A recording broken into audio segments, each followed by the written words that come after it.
Bonjour et bienvenue sur la chaîne de la préparation de l'épouse glorieuse de Jésus-Christ. Nous allons aller un peu plus en profondeur aujourd'hui, mais en prenant l'exemple de l'Église, c'est traverser vers le surnaturel. Amen. Alléluia. Vous savez que nous sommes appelés à manifester le surnaturel. Si nous ne manifestons que le naturel, pourquoi les gens viendraient-ils à Christ? Non, le surnaturel doit faire partie de notre marche quotidienne. Ça semble impossible, mais tout est possible à celui qui croit. Et j'aimerais vous parler on a vu hier, dimanche, donc l'histoire de la traversée du lac de Galilée dans Luc 8. Je vais juste reprendre le verset 22 et jusqu'à 24.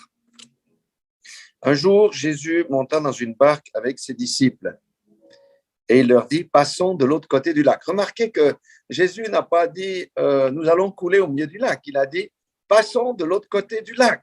Alléluia. Vous pensez que Jésus ne savait pas ce qui allait arriver? Non, c'est un exemple. Et ils partirent. Et pendant qu'ils naviguaient, Jésus s'endormit. Ça montre aussi que Jésus avait aussi besoin de se reposer parce qu'il rendait toujours ministère, même jusqu'à la nuit, et sortait la nuit pour prier, etc. Donc, il était très fatigué parce qu'il vivait dans un corps comme nous. Amen. Jésus était un homme de la même nature que nous. Il avait besoin de 16 heures de sommeil. Un tourbillon fondit sur le lac. Ailleurs, il est dit une tornade, une tempête impétueuse fondit sur le lac. La barque se remplissait d'eau et ils étaient en péril. Alléluia. Ailleurs, il est dit ils étaient effrayés. Il faut vous rappeler que parmi les disciples, là, il y avait des pêcheurs expérimentés qui avaient l'habitude de naviguer sur le lac de Galilée. Mais ce qu'ils expérimentaient là, ils ne l'avaient jamais vu. Alors, ils ont essayé de régler la chose, d'écoper un peu la barque, d'enlever l'eau, de tirer peut-être la voile.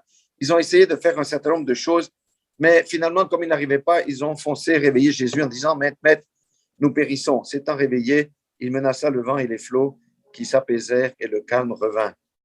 Puis il leur dit, où est votre foi? Où est votre confiance en moi? Alléluia. Alors maintenant, imaginons que la barque, c'est l'Église. Là, 2 ou 3 sont assemblés. Je suis au milieu de vous. Et Jésus était au milieu d'eux. Amen. L'Église, ce n'est pas le bâtiment, ce sont les personnes qui composent l'Église. Alléluia. Et ce que j'avais fait remarquer l'autre jour, ce que le Seigneur m'a montré ici, c'est que Jésus était endormi dans la barque. Et souvent, dans la barque de l'Église, Jésus y est présent, mais il est endormi. Pourquoi? Parce qu'on ne le sollicite pas. Alléluia. On ne le sollicite pas. On fait nos programmes, on fait notre planification, on fait nos œuvres, on fait tout ça, mais on a perdu la guidance du Saint-Esprit. Amen. On ne le sollicite pas dans les décisions.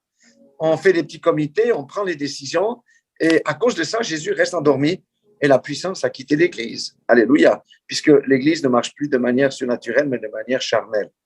Et l'histoire ici nous fait penser qu'on passe de la rive où on était plutôt dans le charnel et on va sur l'autre rive où on est dans le surnaturel. Et il y a cette tempête qui se lève et là on fait appel à Jésus et Jésus calme la tempête et il dit aux gens qui l'entourent, à ses disciples, où est votre foi? Où est votre confiance en moi? Je crois que la première des choses, si on veut aller dans le surnaturel, c'est de travailler notre foi parce que la foi, c'est la clé de toute chose. Rien n'est impossible à celui qui croit. Nous disons souvent dans notre ministère que la réalité, c'est ce que nous voyons, mais la vérité, c'est ce que dit la parole de Dieu. La réalité, c'est que quelqu'un est peut-être malade, il a tous les symptômes de je ne sais pas quelle maladie, etc. La vérité, c'est par mes meurtrissures, c'est par ces meurtrissures que nous sommes guéris. Alléluia. Donc, pour entrer dans le surnaturel, mes chers frères et sœurs, c'est le travail de la foi. Le surnaturel ne vient pas à nous comme ça, non. C'est le travail de la foi. Nous devons aiguiser notre foi. Alléluia. Et Jésus, aujourd'hui, il n'est plus avec nous dans la barque, dans le sens physiquement, mais il a dit, je suis avec vous tous les jours jusqu'à la fin du monde. C'est pourquoi, si nous voulons aller dans le surnaturel, eh bien, nous devons véritablement remettre les clés de l'Église à son patron, au pasteur des pasteurs. Et quand je dis remettre les clés de l'Église, là, j'ai un exemple d'un trousseau, c'est chacun doit remettre tous les domaines de sa vie à Jésus-Christ. Amen. Et là, Jésus, le Christ, le Messie, peut agir avec puissance au travers de nous parce qu'il peut donner libre cours à la volonté de Dieu. Amen. Mais tant qu'on le bloque ou tant qu'on le considère comme la route secours, eh bien, l'Église n'entrera jamais dans le surnaturel. C'est pourquoi nous prêchons la repentance et la marche dans la sanctification, parce que sans repentance, on ne peut pas marcher dans la sanctification. Et si on ne marche pas dans la sanctification, la puissance de Dieu fuit. On a vu dans l'Ancien Testament, les exemples sont clairs, où la gloire de Dieu s'est éloignée du temple parce qu'ils avaient des idoles dans le temple et toutes ces choses. Donc, la clé, c'est notre foi, et on remet tous les domaines de notre vie comme le trousseau de clés que je vous ai montré à notre Seigneur. Et on lui dit, sois vivant dans ma vie. Je ne veux plus que tu sois endormi dans ma barque. Nous ne voulons plus que tu sois endormi au fond de l'église. Nous voulons que toi, tu commences à piloter les cultes.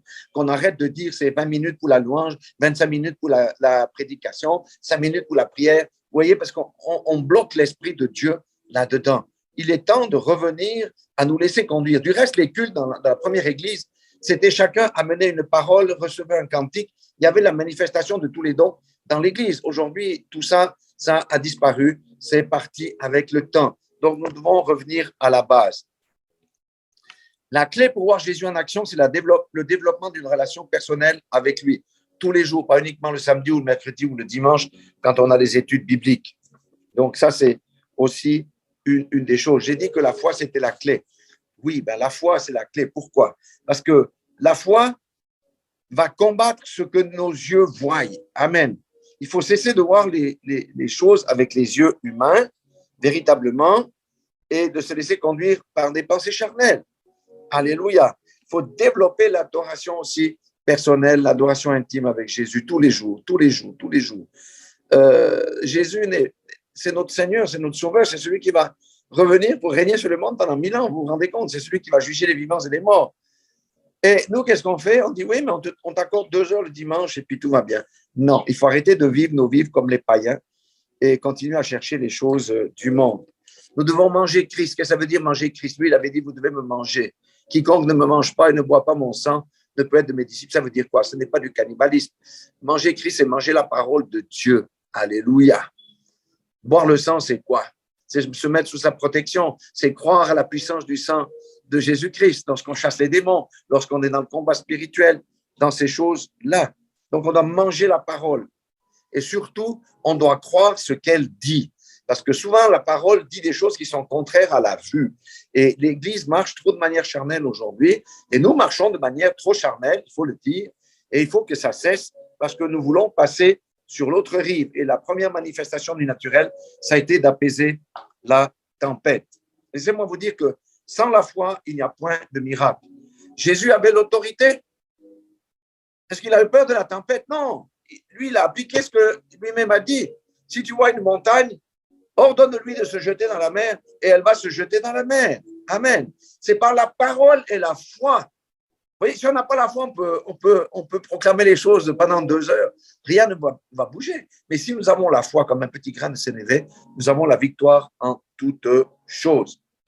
Deuxième des choses, si nous voulons voir la gloire de Dieu se manifester dans nos vies, c'est l'obéissance à la parole, l'obéissance au Saint-Esprit. Quiconque ne lit pas la parole ne peut pas obéir à Dieu parce qu'il ne connaît pas la parole. Quiconque ne lit pas la parole ne peut pas écouter la voix de Dieu parce que Dieu parle souvent dans la parole de Dieu. Dieu nous met en garde par des songes, par des prophéties, des choses, et on doit mettre en pratique ce que Dieu nous dit. Comme j'ai dit, la sanctification. Oui, il nous a sanctifiés, mis à part.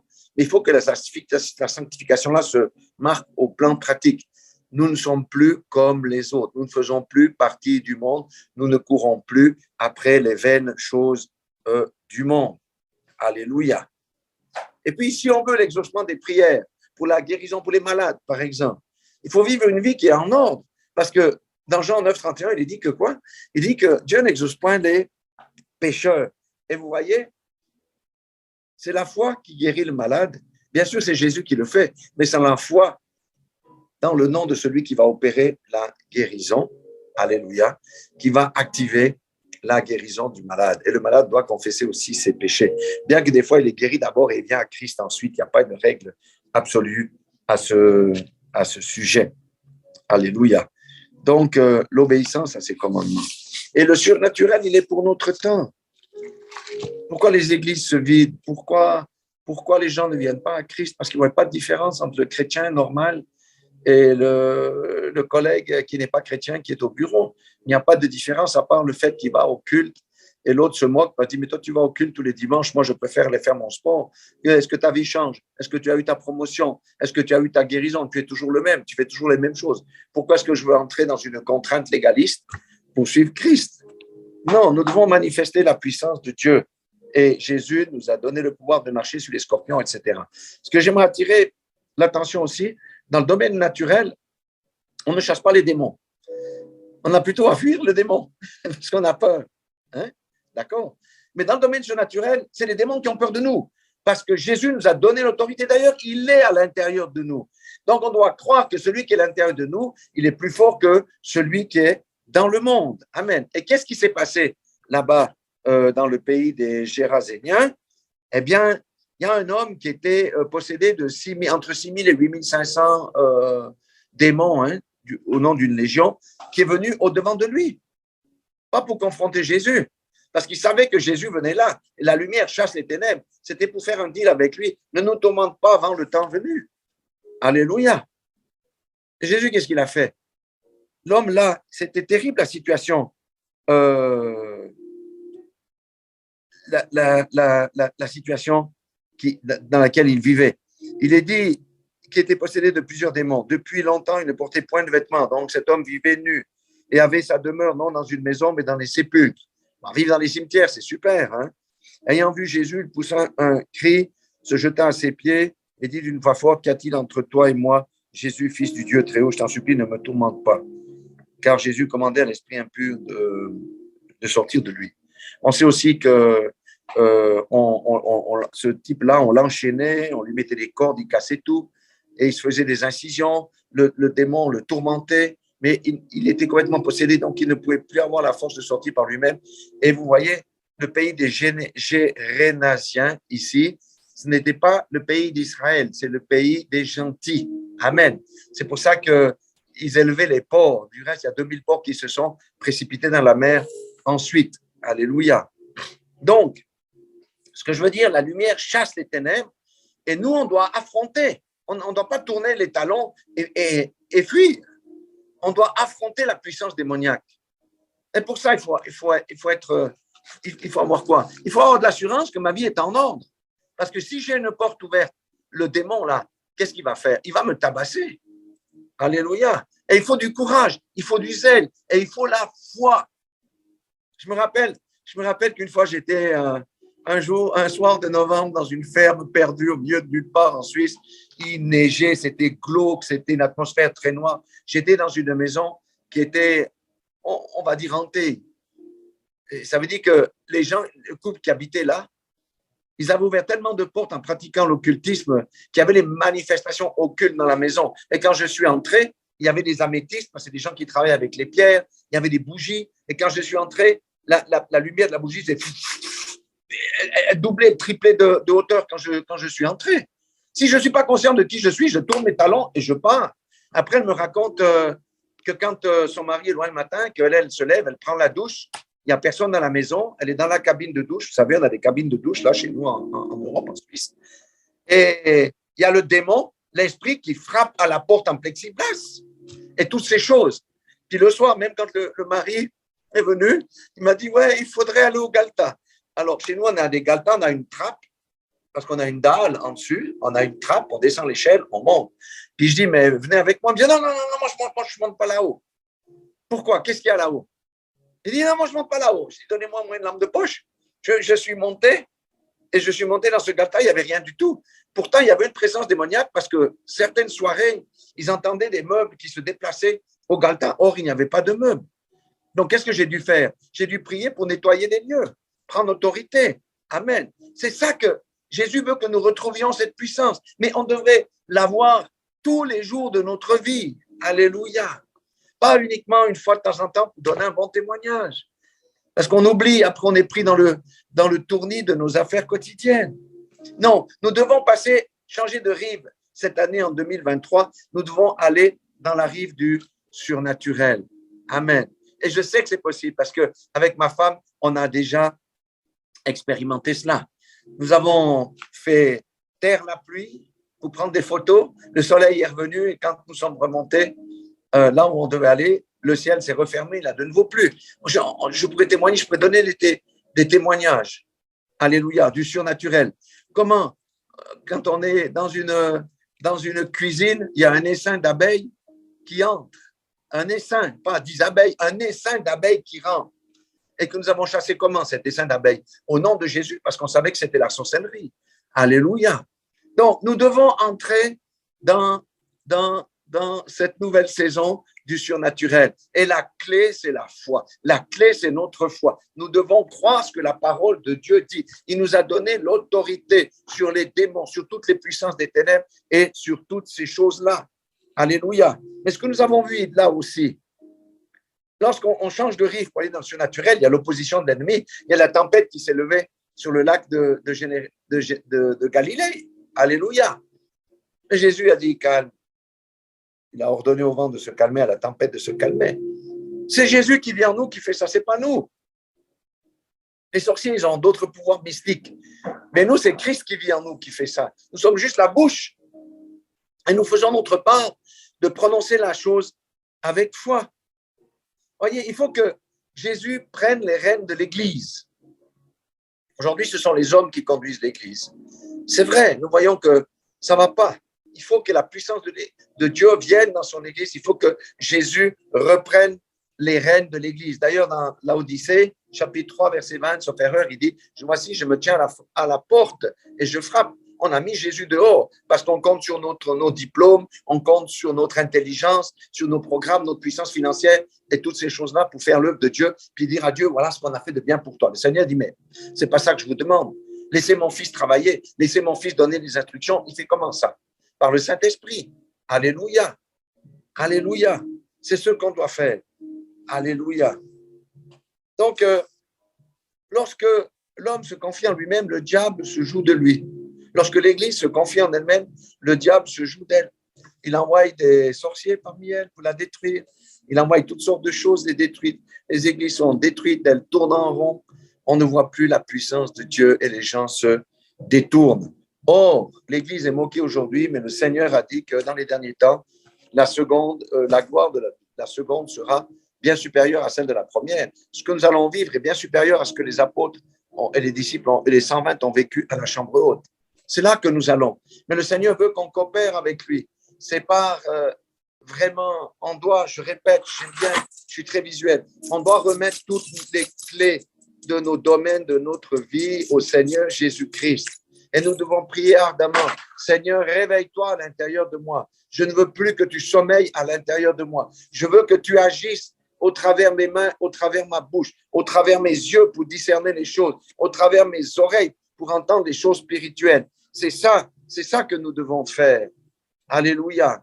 Et si nous faisons ça, nous traverserons sur l'autre rive malgré les embûches de l'ennemi. Vous savez que nous entrons dans le temps de la persécution. On a expliqué ça dimanche qu'en Suisse, nous devons quitter l'Église parce qu'on ne nous a pas dit de quitter l'Église, mais l'homme qui ne veut pas, parce que nous vivons dans un endroit où il y a une loge maçonnique qui existe depuis 250 ans, etc. Et ils ne veulent pas d'église dans ce village-là. Donc, ils ont édité une loi et ils mettent en avant cette loi-là que non, on doit être inclusif. Ça veut dire qu'on doit faire maintenant des transformations pour pouvoir accueillir les personnes en chaise roulante. Plus, il faut condamner les escaliers, il faut renforcer, il faut faire une issue de secours. Estimation des coûts, 200 000 €, on va dire, pour ça les gens comprennent, 200 000 $, 200 000 francs suisses. Ben, évidemment qu'on n'a pas les moyens de faire cela. Alors, on fera les cultes par Zoom. Pour vous dire qu'on met tous les bâtons dans les roues aujourd'hui. On le voit en Europe, je vous assure.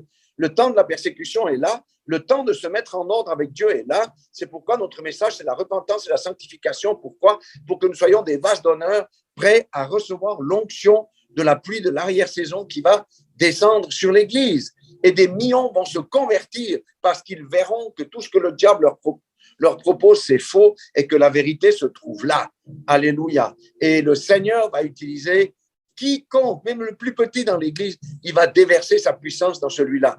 Amen. Et les malades seront guéris, les démons seront chassés. Nous devons recommencer à chasser les démons dans l'Église.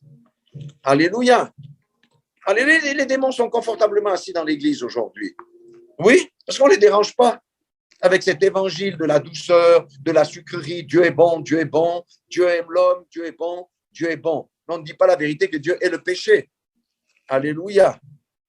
Donc, nous devons changer de mentalité. Nous devons revenir à la pensée originelle de l'Église des apôtres, de l'Église primitive.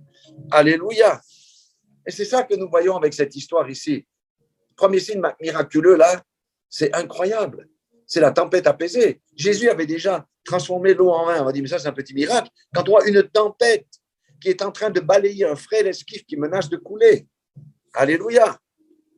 Est-ce que Jésus s'est réveillé au bruit des vagues? Il a dit, mais où est votre foi? C'était votre boulot de prendre autorité sur la tempête. Et quelquefois, il dit même aux disciples, gens de peu de foi. Jusqu'à quand? Non, nous devons entrer dans la foi. La clé, c'est la foi, mes amis. La clé, c'est la foi. La clé, c'est la foi. La clé, c'est la foi. Alléluia. Et nous devons cesser de regarder les choses avec nos yeux charnels. Ce n'est pas possible. Ça, il faut laisser ça de côté. Donc, voilà ce que je voulais vous partager. Ce n'est pas à nous à fuir l'ennemi, c'est à l'ennemi à fuir devant nous. Est-ce que vous entendez ça?